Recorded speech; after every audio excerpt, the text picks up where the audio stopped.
Clark Sharks. I'm Mrs. Ferguson, and I teach fourth grade. And I'm going to read to you today Ladybug Girl and the Big Snow. It's written by David Snowman and Jackie Davis, and I'm reading it with permission from Penguin Books. Big yawn.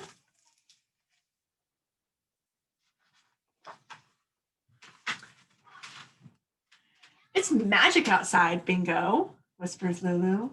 Everything is covered in snow. Lulu can't wait to explore.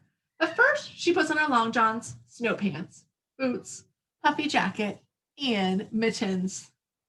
After she puts on her earmuffs, tutu, and wings, she is finally ready.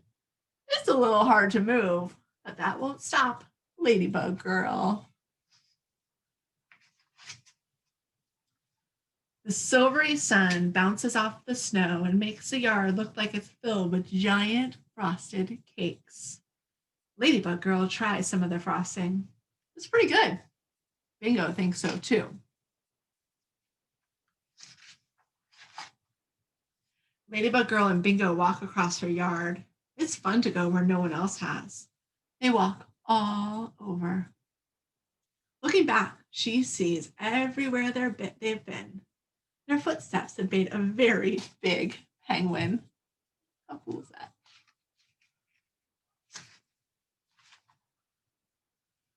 When she moves, Lulu can hear her pants and jacket whistling. When she stands still, she can hear the trees creaking in the wind. A few dry leaves that cling to the branches ring like little bells. It sounds like music. Out in the middle of the yard, Lulu notices the sun glinting off the snowman her brother is making. Can you see him up there?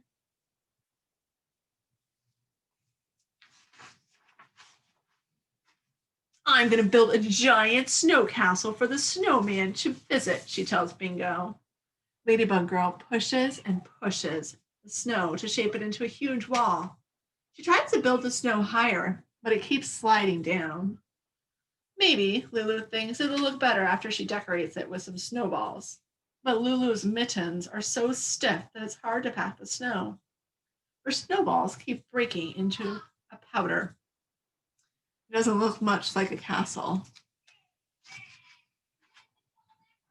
And then the entire castle wall collapses into a big pile of snow for Lulu.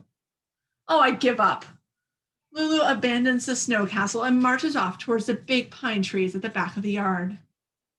As she gets closer, she realizes the trees look like snow giants.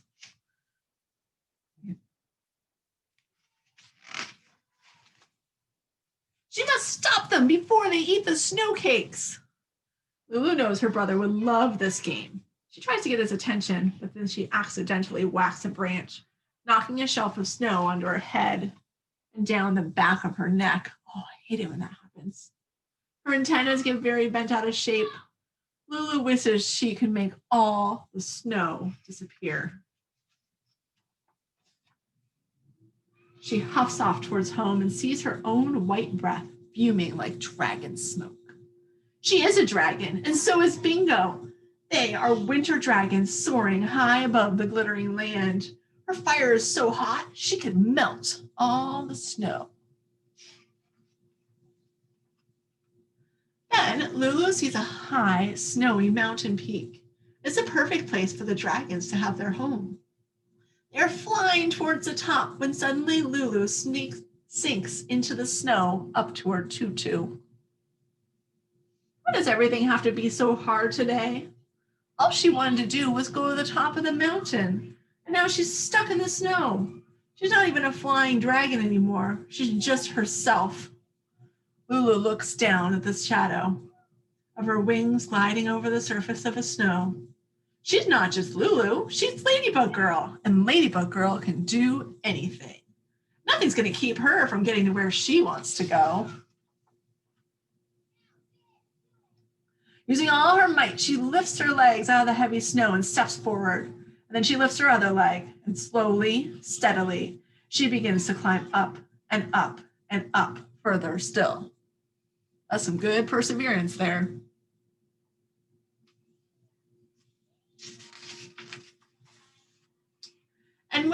final lunge. Ladybug Girl emerges at the top. We did it, Bingo, Ladybug Girl yells.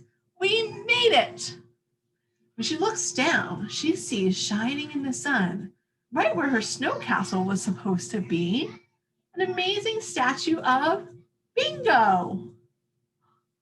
Look at that. It looks just like him. Look, Bingo, Ladybug Girl cries. We made a snow statue of you, and we didn't even know it. Her castle ended up being a statue. Ladybug Girl flies down the hill, rushing towards Snow Bingo, and lands at the bottom in a cloud of snow. The mountain seems so small now. It's funny how one thing can change into another, just like that. Ladybug Girl looks at her creation. It is really very excellent. She probably should have Mama come out and take pictures of it for the newspaper. Her brother comes over to see what she's doing. And Ladybug Girl shows him the snow bingo. That is pretty good, he says. I have an idea, said Ladybug Girl. Let's make lots of snow animals. They make enough for the whole forest. Look at all those animals. Very creative.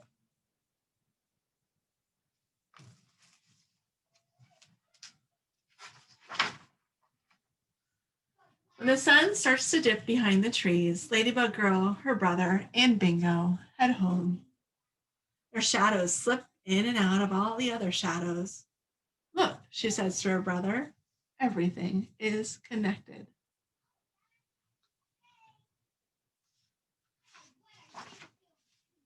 Later, after Lulu changes out of her wet clothes, she drinks hot chocolate with her brother by the fire. As the sky turns a deeper blue and the snow sifts down, Ladybug Girl looks out the window and says, snow really is magic, isn't it?